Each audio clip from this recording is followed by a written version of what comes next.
नमस्कार दोस्तों, स्वागत है आप सबका हिंदी बैंकिंग में। दोस्तों, आज की वीडियो में हम किसी भी बैंकिंग प्रोडक्ट या बैंकिंग स्कीम के बारे में बात नहीं करेंगे, बल्कि हम किसी और टॉपिक की बात करने वाले हैं। हाल फिलहाल में आपने सुना होगा कि बैंकों का जो है निजीकरण किया जाएगा। 2 बैंकों का नाम अनाउंस किया जाएगा और एक फाइनेंस कंपनी है जिसको फर्स्ट स्टेप में प्राइवेटाइज किया जाएगा। उसके बाद चरणबद्ध तरीके से बाकी के बैंकों का प्राइवेटाइजेशन किया जाएगा। तो अच्छा है, बैंक्स प्राइवेट हो जाएंगे, लोगों को अच्छे बैंक्स मिलेंगे, अच्छा इंफ्रास्ट्रक्चर मिलेगा, अच्छी सुविधाएं मिलेंगी और अच्छा स्टाफ। तो ये सरकारी बैंक के कर्मचारी इसका विरोध क्यों कर रहे हैं? क्या वो नहीं चाहते लोगों को अच्छी सेवाएं मिले, अच्छी सुविधाएं मिले, अच्छे बैंक्स मिले? तो क्या वो डरपोक हैं? क्या वो सेल्फिश हैं? क्या वो नहीं चाहते लोगों का भला हो? तो इससे उनको क्या नुकसान होगा या पब्लिक को क्या फायदा या नुकसान होगा? इन्हीं सब चीजों पे आज की वीडियो में हम चर्चा करेंगे। तो पहले बैंकर्स की बात ही कर लेते हैं कि इससे बैंकर्स को क्या फायदा या क्या नुकसान हो सकता है। क्योंकि बैंकर्स जो है इसके अगेंस्ट प्रोटेस्ट कर रहे हैं, वॉइस रेज कर रहे हैं, तो उनका जरूर इसमें कुछ नुकसान होगा या पर्सनल बेनिफिट होगा कि वो इसके अगेंस्ट प्रोटेस्ट कर रहे हैं। क्या उनकी जॉब जा सकती है? तो मेरा मानना है उनकी जॉब नहीं जाएगी, क्योंकि बैंक सरकारी हो या प्राइवेट, उसको एम्प्लॉयज़ की ज़रूरत तो पड़ेगी और ये ऑलरेडी एक्सपीरियंस एम्प्लॉयज़ हैं, तो एम्प्लॉयज़ की नौकरी जाने का कोई सवाल नहीं बनता। दूसरा है सैलरी या बेनिफिट्स नहीं मिलेंगे। तो दोस्तों, जो भी बेनिफिट्स या सैलरी सरकारी बैंकों में दी जा रही है, सेम सैलरी आपको प्राइवेट बैंकों में देखने को मिलेगी। इवन कि प्राइवेट बैंकों में सैलरी जो है हो सकता है सरकारी बैंकों से भी बेटर हो, तो उनकी सैलरी का भी कोई खतरा नहीं है। हाँ, ये हो सकता है कि वो प्रेशर से डर रहे हो कि बहुत ज़्यादा प्रेशर हो जाएगा, उनको बहुत प्रेशर में काम करना पड़ेगा प्राइवेट बैंक्स में, क्योंकि वो सरकारी में काम कर रहे हैं। तो अब उनको प्राइवेट में जाके बहुत ज़्यादा प्रेशर हैंडल करना पड़ेगा। उनको टारगेट्स दे दिए जाएंगे, उनकी ट्रांसफर्स कर दी जाएंगी, या उनको अच्छे वर्किंग कंडीशंस नहीं मिलेंगे। सबसे पहले बात कर लेते हैं ट्रांसफर्स। अगर आपके घर के नज़दीक कोई भी बैंक की ब्रांच है तो आप एक बार उसमें विजिट कीजिए। सरकारी बैंक की बात कर रहा हूँ, आप उसमें जाके विजिट कीजिए और उसमें आप एक छोटा सा सर्वे करिए। देखिए कि उसमें जो स्टाफ है वो कहाँ से बिलोंग करता है। तो सर्च करने या सर्वे करने पर आप यही पाएंगे कि 70 से 80% जो स्टाफ होगा वो किसी और स्टेट से बिलोंग करता होगा। इसके मुकाबले में अगर आप किसी प्राइवेट बैंक में जाएंगे तो आप यही पाएंगे कि 99 से लेके 100% तक जो स्टाफ होगा वो सेम स्टेट से, इवन की सेम एरिया से बिलोंग करता होगा। तो ट्रांसफर्स की प्रॉब्लम प्राइवेट बैंक्स में नहीं आती है। उनका जो ट्रांसफर पॉलिसी है बहुत बेटर है as compare to government banks. But government banks में अगर आप देखेंगे तो लोग अपने घर से 500 किलोमीटर दूर, 1000 किलोमीटर दूर या इवन की 2000 किलोमीटर दूर भी बैठे हैं। उनके जेन्युइन प्रॉब्लम्स भी हैं, पर फिर भी वो अपने घर नहीं आ सकते क्योंकि वो सरकारी नौकरी कर रहे हैं। तो वो इसी प्रेशर में काम कर रहे हैं कि हमें कहीं हमारी नौकरी ना छूट जाए, तो जहां भी उनको बिठाया जाता है वहां पे वो जॉब करते हैं। अब दूसरी बात कर लेते हैं टारगेट्स की। क्या वो टारगेट से डर रहे हैं कि उनको टारगेट दे दिए जाएंगे? तो दोस्तों, अगर आप किसी भी बैंकर को जानते हैं या आप खुद बैंकर हैं या आपके रिलेटिव में कोई बैंकर है, तो आपको पता होगा कि जो सरकारी बैंक है बस नाम के सरकारी हैं, बाकी उनको हर चीज का टारगेट दिया जाता है। छोटे स्टाफ से लेके टॉप मैनेजमेंट तक सबको टारगेट्स दिए जाते हैं, चाहे वो अकाउंट ओपनिंग के हों, लोन के हों, इवन कि इंश्योरेंस बेचने के टारगेट्स भी उनको दिए जाते हैं। तो हर तरह के टारगेट्स उनको मीट करने पड़ते हैं, बहुत ही प्रेशर झेलना पड़ता है, ऊपर से डांट खानी पड़ती है, इवन कि उनके नाम के लेटर्स भी इशू किए जाते हैं। तो ऐसा कुछ नहीं है कि खाली प्राइवेट बैंकों में टारगेट होते हैं, सरकारी बैंकों में भी टारगेट्स होते हैं। बस नाम के बैंक सरकारी रह गए हैं, बट काम बिल्कुल प्राइवेट की तरह होता है। कोई भी ऐसा प्राइवेट इंस्टीट्यूशन नहीं है जिसमें इतना प्रेशर होगा जितना आज की डेट में सरकारी बैंकों में है। और तीसरी, लोग सोचते हैं कि बैंकों में बहुत अच्छा इंफ्रास्ट्रक्चर होता है, सरकारी बैंकों में एसी लगा होता है, मुलाजिम जो है एसी में बैठते हैं, बहुत अच्छी वर्किंग कंडीशंस होती हैं। बट ये आपको मोस्टली सिटी की ब्रांचेस में देखने को मिलेगा। जो सिटीज में, टॉप सिटीज में ब्रांचेस हैं, बड़ी ब्रांचेस हैं, उनमें तो बहुत अच्छी फैसिलिटीज होती हैं, एयर कंडीशनर लगा होता है, वॉशरूम्स बने होते हैं, पूरी प्रॉपर फैसिलिटीज होती हैं, प्रॉपर सिटिंग अरेंजमेंट होता है। बट अगर आप रूरल ब्रांचेस में जाएंगे, क्योंकि रूरल में मोस्टली जो होती हैं वो पब्लिक सेक्टर बैंक, जिनको आप गवर्नमेंट सेक्टर बैंक कहते हैं, उन्हीं की ब्रांचेस आपको मिलेंगी। प्राइवेट सेक्टर बैंक की बहुत कम ब्रांचेस आपको मिलेंगी। और रूरल में जो ब्रांचेस होती हैं वो मोस्टली एक दुकान या 2 दुकान की जगह में पूरा ब्रांच खोल दिया जाता है। ना उसमें कोई एसी होता है, इवन कि प्रॉपर फैंस भी आपको नहीं मिलते, ना प्रॉपर सिटिंग अरेंजमेंट मिलता है, ना वॉशरूम्स होते हैं, ना प्रॉपर वर्किंग कंडीशंस होते हैं। बट फिर भी वो इस उम्मीद में नौकरी कर रहा कि मैं सरकारी बैंक का मुलाजिम हूं और मैं सरकारी नौकरी कर रहा हूं, तो इस उम्मीद में वो अपनी जॉब को पकड़ के रखते हैं और डरते हैं कहीं उनकी जॉब ना चली जाए।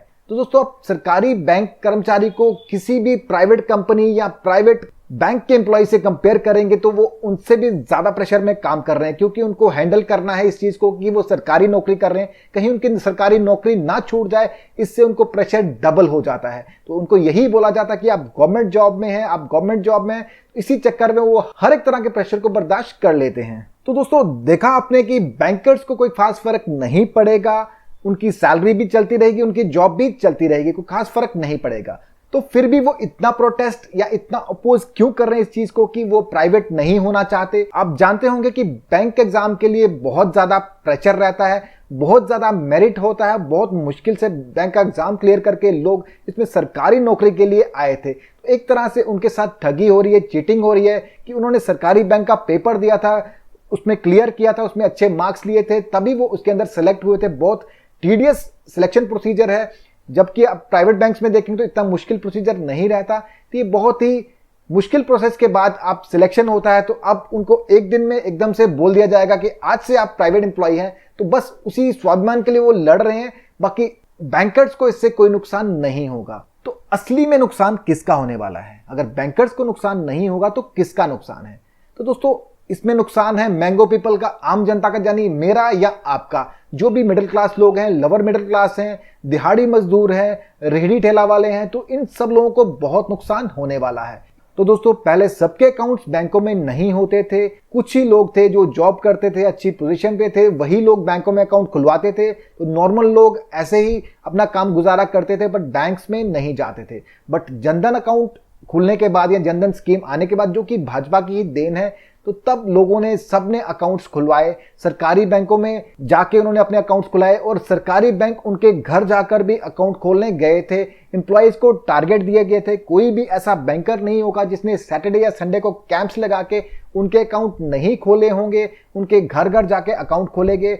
हर छोटे से छोटे आदमी को अकाउंट खोला गया, क्योंकि उनको प्रेशर था, टारगेट था। ये नहीं है कि बैंक एम्प्लॉयज को उनके साथ कोई सिंपैथी थी, उनको टारगेट्स दिए गए थे कि आपको घर जाके उनके अकाउंट्स खोलने हैं। इसलिए बैंकर्स ने भी बढ़ चढ़ के इसमें हिस्सा लिया, क्योंकि वो बैंकर्स फील करते थे कि हम भी गवर्नमेंट का एक पार्ट हैं, हम भी गवर्नमेंट बैंक्स हैं, तो हमारी रिस्पॉन्सिबिलिटी है। इसलिए उन्होंने घर घर जाके लोगों के खाते खोले थे। तो लोगों को फैसिलिटीज मिल रही थी, किसी के पास 100 रुपए होते थे, 50 रुपए होते थे, वो लोग भी आके अकाउंट में जमा करते थे। महीने में 10 बार आते थे, 20 बार आते थे, उनको कोई ऑब्जेक्शन नहीं थी। जीरो बैलेंस अकाउंट था, एटीएम कार्ड दिया गया था और वो पूरी फैसिलिटीज का लाभ उठा रहे थे। इवन कि जो पढ़े लिखे थे वो नेट बैंकिंग का इस्तेमाल भी करते थे। बट जब ये बैंक प्राइवेट हो जाएंगे तो क्या वो लोग प्राइवेट बैंक में खाता मेंटेन कर पाएंगे?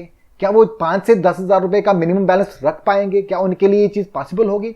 जो दिहाड़ी मजदूर है, जो 400 से 500 रुपए जिसकी दिहाड़ी है, क्या वो अपनी दिहाड़ी में से 20,000 या 10,000 सेव कर पाएगा कि उसको बैंक में खाता खोलना है? और जनधन अकाउंट की बात करें तो एक फैमिली के 4-4 अकाउंट्स भी थे। एक दिहाड़ीदार आदमी है, उसका अकाउंट है, उसके 2 बच्चों का है, उसकी बीवी का है, उसकी माँ का है।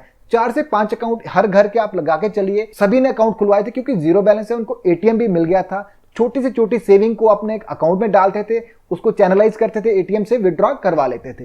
लेकिन क्या ये प्राइवेट होने के बाद ये चीज पॉसिबल होगी? क्या कोई प्राइवेट कंपनी फ्री में आपको एटीएम कार्ड देगी? क्या कोई प्राइवेट कंपनी फ्री में आपका अकाउंट खोलेगी? मैं कह रहा हूं, प्राइवेट कंपनी आपको फ्री में घुसने भी नहीं देगी। तो बहुत मुश्किल होगा उन लोगों के लिए अपने अकाउंट्स को मेंटेन करना, क्योंकि अकाउंट उनकी प्रायोरिटी नहीं होगी। उनकी फर्स्ट प्रायोरिटी उनकी फैमिली का भरण पोषण है, जो कि वो बहुत मुश्किल से कर पाते हैं। उनकी इतनी सेविंग नहीं रहती। अगर घर के 4 अकाउंट हैं तो अगर आप मिनिमम 5,000 भी लेके चलिए तो 20,000 रुपया आपको मिनिमम बैलेंस मेंटेन करना पड़ेगा, तभी आप उस अकाउंट की सेवा ले पाएंगे। उसके बाद में एटीएम चार्जेस, जो कि 300 से 400 रुपए प्राइवेट बैंकों में आपसे लिए जाते हैं साल के। तो अगर आपके घर के 5 कार्ड हैं तो आपको 1500 से 2,000 तक तो चार्जेस ही देने पड़ेंगे। तो क्या एक आम आदमी उन चार्जेस को बियर कर पाएगा? तो ये बहुत ही मुश्किल होने वाला। और भी बहुत सारे ऐसे प्रोडक्ट्स हैं, उन सबको मैं अभी डिस्कस नहीं करूंगा। आने वाले वीडियोस में हम उनके बारे में बात करेंगे। तो बहुत ही मुश्किल होने वाला आम आदमी के लिए इन चीजों को मेंटेन करना। तो आम आदमी इसके अगेंस्ट आवाज क्यों नहीं उठा रहा? क्योंकि उनको पता नहीं है, और ये बात किसी भी बड़े नेता के द्वारा स्ट्रांगली कंडेम नहीं की गई है या उसके अगेंस्ट कोई मूवमेंट नहीं चलाया गया है। सिर्फ बैंकर्स बोल रहे हैं, तो बैंकर्स कितने ही हैं, वो एक बहुत बड़ा बोर्ड बैंक नहीं है, बट ऑन द होल अगर देखा जाए तो बैंकर्स को इससे ज्यादा नुकसान नहीं होगा। आम आदमी इसमें सफर रहेगा, उसका सबसे बड़ा लॉस आम आदमी को होगा, क्योंकि उनको जो सेवाएं फ्री ऑफ कॉस्ट आज की डेट में दी जा रही है, कल वो देना पॉसिबल नहीं होगा, क्योंकि कोई भी प्राइवेट कंपनी है उसका मोटिव होता है पैसे कमाना, प्रॉफिट कमाना, तो वो चैरिटी के लिए नहीं आएंगे, वो पैसे कमाएंगे तो वो नहीं देखेंगे कोई गरीब है या अमीर है। अगर आपको बैंक में खाता रखना है तो आपको उसमें बैलेंस भी मेंटेन करना पड़ेगा। और आज 2 बैंकों की बात हुई है, उसके बाद में स्टेप वाइज सभी बैंकों को किया जाएगा, क्योंकि मोदी जी ने क्लियरली बोल दिया था कि गवर्नमेंट जो है, गवर्नमेंट का बिजनेस करना नहीं है, गवर्नमेंट बिजनेस से एग्जिट करना चाहती है, तो इसलिए वो आहिस्ते आहिस्ते सभी बैंकों को और कंपनीज को प्राइवेट कर देंगे। बट इसमें सबसे बड़ा सफर जो आम आदमी और कॉमन मैन ही रहेगा। तो दोस्तों, आपके विचार में किसका लॉस है और किसका फायदा है, आप कमेंट करके कमेंट बॉक्स में जरूर बताएं। आज के लिए इतना ही, थैंक यू।